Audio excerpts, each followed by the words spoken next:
بسم اللہ الرحمن الرحیم۔ السلام علیکم۔ حضرت ابن عباس رضی اللہ تعالیٰ عنہ کہتے ہیں کہ حضور نبی کریم صلی اللہ علیہ وسلم اس دنیا میں تشریف لائے تو آپ کی انول نال کٹی ہوئی تھی۔ انول نال کو بچے پیدا ہونے کے بعد دایاں کاٹتی ہے۔ آپ ختنہ شدہ پیدا ہوئے۔ عبد المطلب یہ دیکھ کر بے حد حیران ہوئے اور خوش بھی۔ وہ کہا کرتے تھے کہ میرا بیٹا نرالی شان کا ہوگا۔ آپ کی پیدائش سے پہلے مکہ کے لوگ خشک سالی اور قحط کا شکار تھے، لیکن جو ہی آپ کی دنیا میں تشریف لانے کا وقت قریب آیا، بارشیں شروع ہو گئی، خشک سالی دور ہو گئی، درخت ہرے بھرے ہو گئے اور پھلوں سے لد گئے، زمین پر سبزہ ہی سبزہ نظر آنے لگا۔ پیدائش کے وقت آپ اپنے ہاتھوں پر جھکے ہوئے تھے، سر آسمان کی طرف تھا۔ ایک روایت کے الفاظ یہ ہیں کہ گھٹنوں کے بل جھکے ہوئے تھے، مطلب یہ کہ سجدے کی سی حالت میں تھے۔ آپ کی مٹھی بند تھی اور شہادت کی انگلی اٹھی ہوئی تھی، جیسا کہ ہم نماز میں اٹھاتے ہیں۔ حضور انور صلی اللہ علیہ وسلم فرماتے ہیں، جب میری والدہ نے مجھے جنم دیا تو ان سے ایک نور نکلا، اس نور سے شام کے محلات جگمگا اٹھے۔ آپ صلی اللہ علیہ وسلم کی والدہ سیدہ آمنہ فرماتی ہیں، محمد صلی اللہ علیہ وسلم کی پیدائش کے وقت ظاہر ہونے والے نور کی روشنی میں مجھے بصرہ میں چلنے والے اونٹوں کی گردنیں تک نظر آئیں۔ علامہ ثانی رحمۃ اللہ علیہ نے لکھا ہے کہ جب آپ صلی اللہ علیہ وسلم پیدا ہوئے تو آپ نے اللہ کی تعریف کی۔ ایک روایت میں یہ الفاظ آئے ہیں، اللہ اکبر کبیرہ والحمد للہ کثیرا وسبحان اللہ بکرۃ واصیلا۔ اللہ تعالیٰ سب سے بڑا ہے، اللہ تعالیٰ کی بے حد تعریف ہے اور میں صبح و شام اللہ کی پاکی بیان کرتا ہوں۔ آپ کی ولادت کس دن ہوئی، اس پر سب کا اتفاق ہے کہ وہ پیر کا دن تھا۔ آپ صبح فجر طلوع ہونے کے وقت دنیا میں تشریف لائے۔ تاریخ پیدائش کے سلسلے میں بہت سے قول ہیں۔ ایک روایت کے مطابق 12 ربیع الاول کو پیدا ہوئے، ایک روایت میں 8 ربیع الاول کی ہے، ایک روایت 2 ربیع الاول کو پیدا ہوئے۔ اس سلسلے میں اور بھی بہت سی روایت ہیں۔ زیادہ تر مورخین کا خیال ہے کہ آپ 8 ربیع الاول کو پیدا ہوئے۔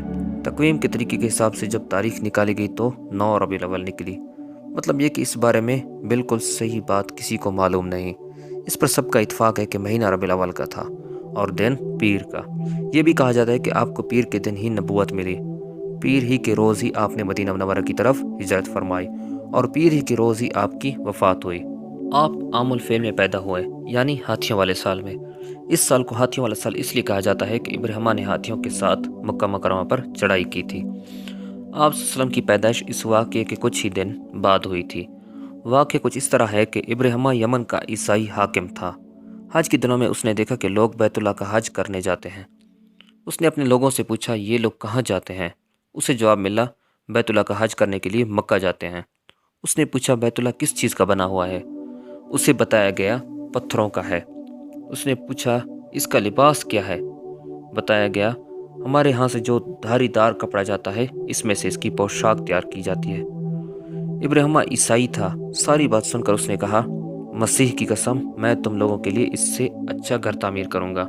اس طرح اس نے سرخ، سفید، زرد اور سیاہ پتھروں سے ایک گھر بنوایا، سونے اور چاندی سے اس کو سجایا، اس میں کئی دروازے رکھوائے، اس میں سونے کے پترے چڑھوائے، اس کے درمیان میں جواہر لگوائے، اس مکان میں ایک بڑا سا یاقوت لگوایا، پردے لگوائے، وہاں خوشبو سلگانے کا انتظام کیا۔ اس کی دیواروں پر اس قدر مشق ملا جاتا تھا کہ وہ سیاہ رنگ کی ہو گئی، یہاں تک کہ جواہر بھی نظر نہیں آتے تھے۔ پھر لوگوں سے کہا، اب تمہیں بیت اللہ کا حج کرنے کے لیے مکہ جانے کی ضرورت نہیں رہی، میں نے یہیں تمہارے لیے بیت اللہ بنوا دیا ہے، لہٰذا اب تم اس کا طواف کرو۔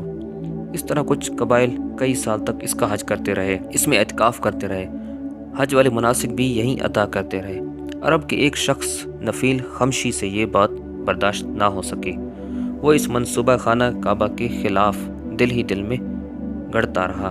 آخر اس نے دل میں ٹھان لی کہ وہ ابراہیمہ کی اس عمارت کو گندہ کر کے چھوڑے گا۔ پھر ایک رات اس نے چوری چھپے بہت سی گندگی اس میں ڈال دی۔ ابراہیمہ کو معلوم ہوا تو وہ سخت غضبناک ہوا، کہنے لگا، یہ کارروائی کسی عرب نے اپنے کعبے کے لیے کی ہے، میں اسے ڈھا دوں گا، اس کا ایک ایک پتھر توڑ دوں گا۔ اس نے شام و حبشہ کو یہ تفصیلات لکھ دی، اس سے درخواست کی کہ وہ اپنا ہاتھی بھیج دے۔ اس ہاتھی کا نام محمود تھا۔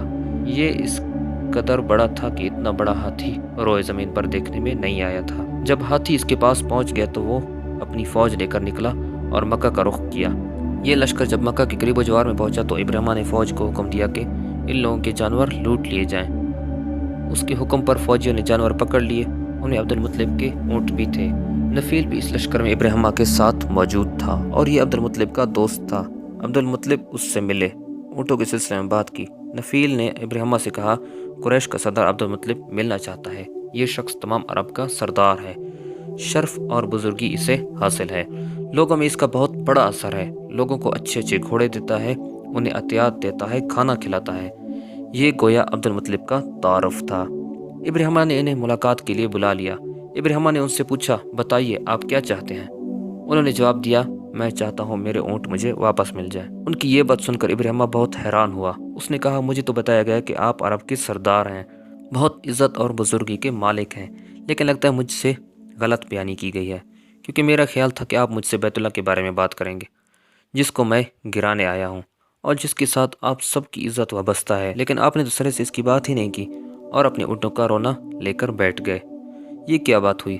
اس کی بات سن کر عبد المطلب بولے، آپ میرے اونٹ مجھے واپس دے دیں، بیت اللہ کے ساتھ جو چاہے کریں، اس لیے کہ اس گھر کا ایک پروردگار ہے، وہ خود ہی اس کی حفاظت کرے گا، مجھے اس کے لیے فکر مند ہونے کی ضرورت نہیں۔ ان کی بات سن کر ابراہیمہ نے حکم دیا، ان کے اونٹ انہیں واپس دے دیے جائیں۔ جب انہیں ان کے اونٹ واپس مل گئے تو انہوں نے ان کے سموں پر چمڑے چڑھا دیے، اس پر نشان لگا دیے، انہیں قربانی کے لیے وقف کر کے حرم میں چھوڑ دیا، تاکہ پھر کوئی انہیں پکڑ لے تو وہ حرم کا پروردگار اس پر غضبناک ہو۔ پھر عبد المطلب ہرا پہاڑی پر چڑھ گئے، ان کے ساتھ ان کے کچھ دوست تھے۔ انہوں نے اللہ سے درخواست کی، اے اللہ، انسان اپنے سامان کی حفاظت کرتا ہے، تو اپنے سامان کی حفاظت کر۔ ادھر سے ابراہیمہ اپنا لشکر لے کر آگے بڑھا، وہ خود ہاتھی پر سوار لشکر کے درمیان موجود تھا۔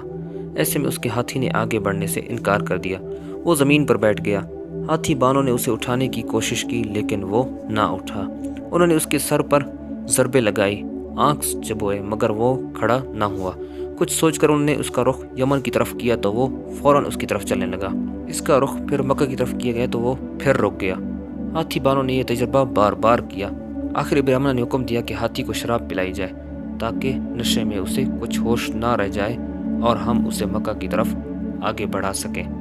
چنانچہ اسے شراب پلائی گئی لیکن اس پر اس کا بھی اثر نہ ہوا۔ دوستو، آج کا یہ واقعہ ابراہیمہ کا، جو حضور پاک کی ولادت سے پہلے انہوں نے مکہ پر حملہ کیا تھا، اور ابراہیمہ کا کیا انجام ہوا وہ آپ کو اگلی ویڈیو میں بتائیں گے۔